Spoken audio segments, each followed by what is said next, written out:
อ้มินมาแล้วครับมินมาแล้วเก็บของวัดเก็บของ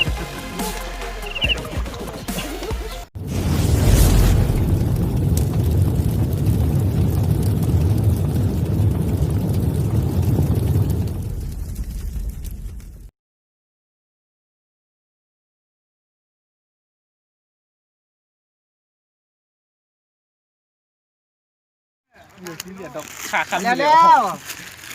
งานบัตรงานตื่นเช้าเราไปทำงานตื่นเช้าวันนี้ใส่ถ้วยต้องกันเลย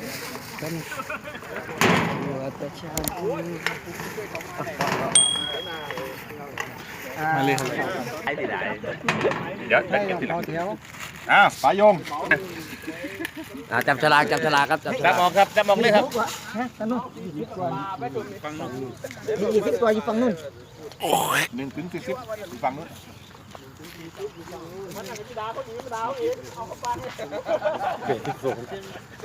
โอ้ยเขาถ่ายก็ไว้82มาไงล่ะ82ครับเร็วมุมสุดกว่าโอ้ยอยู่ตรงนี้เลย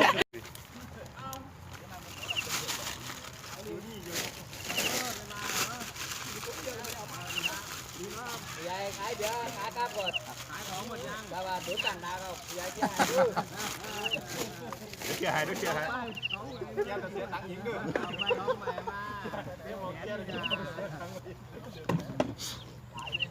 ทำของมีดิมาไหมเดี๋ยววิ่งตักเอาเดี๋ยวยังไม่เก็บตังค์ขอบคุณครับปาร์ตี้มียาเราปาร์ตี้แล้ว4 โมงคอยโต๊ะแล้วเราเก็บตังค์ก่อนดีกว่าเราครับขอบคุณครับผมบอกกับพ่อแล้วจะนากูว่าอยู่สบายอยู่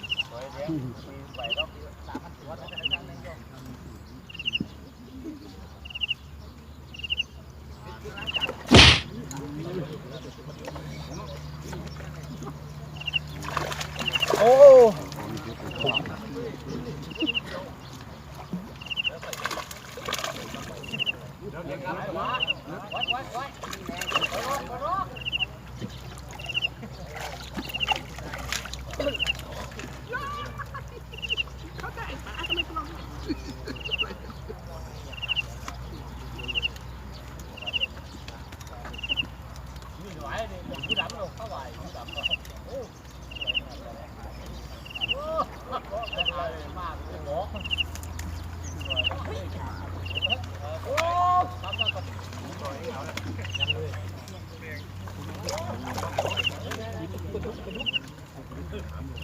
ห่างก็หลายไปมัน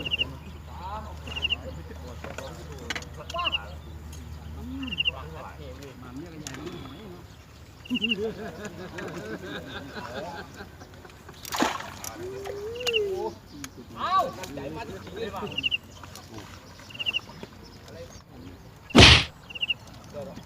เลือดมีชุดชีนชุดชีนออนไลน์มัน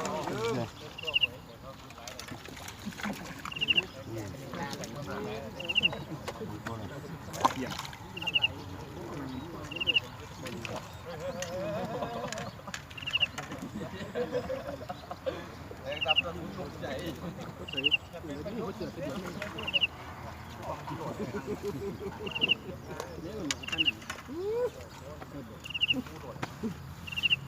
เอามัด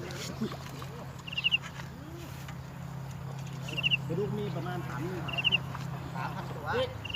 แต่ช่างแกแต่ประดุกขึ้นมาอยู่ล่ะอันนี้เขาออกเลยนะโอ้วันนี้ไปรับรางวัลเลยครับปลาดุกน้อยดวงเจริญเล็กแต่ช่างแกรู้อย่างกดประดุกยังไม่รู้ไม่น่าเชื่อว่ามาเจอแบบนี้เนาะเดี๋ยวก็รู้ครับตอนเย็น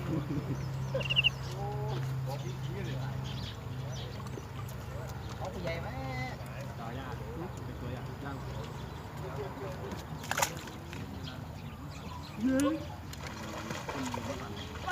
ใจ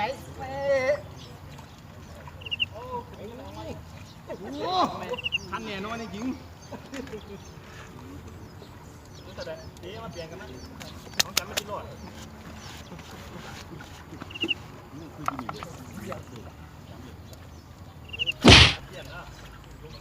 โอ้นินมาแล้วครับ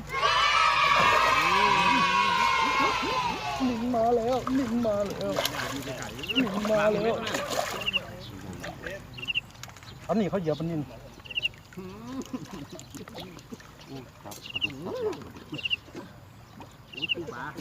เอาตัวใหญ่ไปเลยมันหลอดกระชังเอาเป็นพอกวัดเต็มหมดว้าวตุ๊กตัวใหญ่ดูดูรับแขกครับรับแขกโอ้ปลาซิวตัวเลยเว้ยโอ้ยปลาดูโอ้ตุ๊กมีการเอาปลาใหญ่อะไรไม่เอาด้วยเอา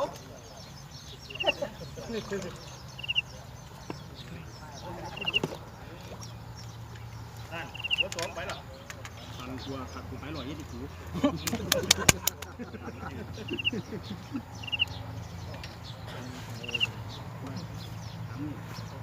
พ่อหลับนี่ก็ได้ยกตัวใหญ่มึงทันใครหน่อยเลยนะ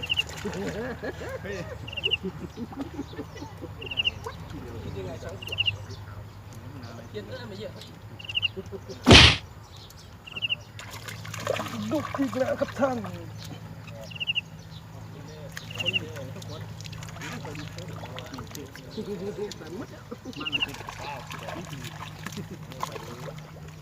โอ้ปลาทูโอ้ลุกตัวนี้โอ้ใหญ่จังฮะปลานินนี่ปลาดุกใหญ่ปลานินเฮ้ยรู้ดีแล้วครับปลากินเดือนเด้อนี่เดือนแล้วปลาเดือนไม่รู้ผู้ใหญ่ยิงเลยอ่ะปลากินเดือนนะครับนี่ปลาใหญ่อยู่นะปลานินรู้จริงลูกกาปลานินอีปลานินรู้ได้คนปัดกระดุมนานไม่มาเนี่ยปลานินมันถูกต้องไม่วัดไม่ดูล่ะโอ้เดี๋ยวตัวนี้โอ้รู้ทางเลยเห็นแต่ใจอยู่อยู่เนาะเสียว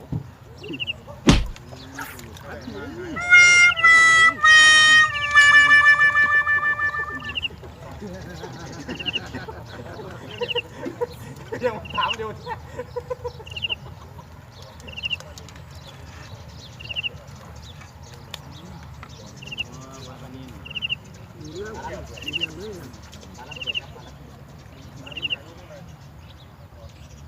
วันนี้ขายโลเท่าไหร่ครับมาถามวันนี้ก็อยู่ประมาณ90นะครับมันขึ้นกี่เพลงเลยจะมีนินอีกแล้วครับท่านก็ได้เยอะปลานินมาที่ไหนไม่ทานตรงนี้แต่ปลาดุกต้องถามนะเขาใส่เส้นเดือนครับใส่เส้นเดือนครับตัวทอดครับนี่ตั้งแต่ถามยาวนะครับ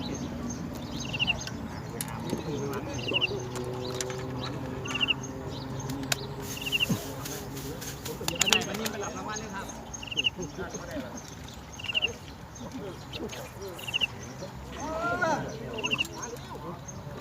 ผมลงไปก่อน3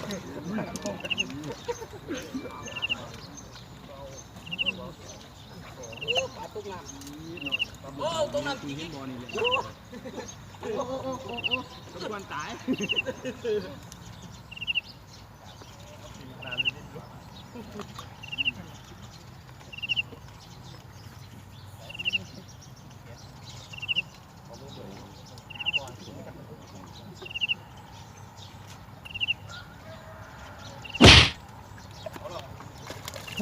เอาลุด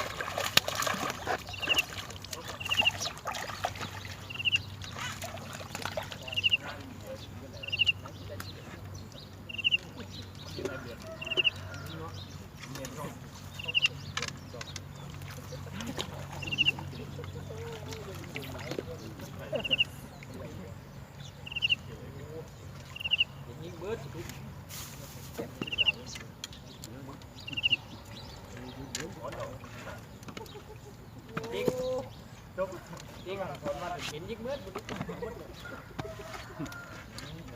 ตาย ทำหัวเสือมาพนิน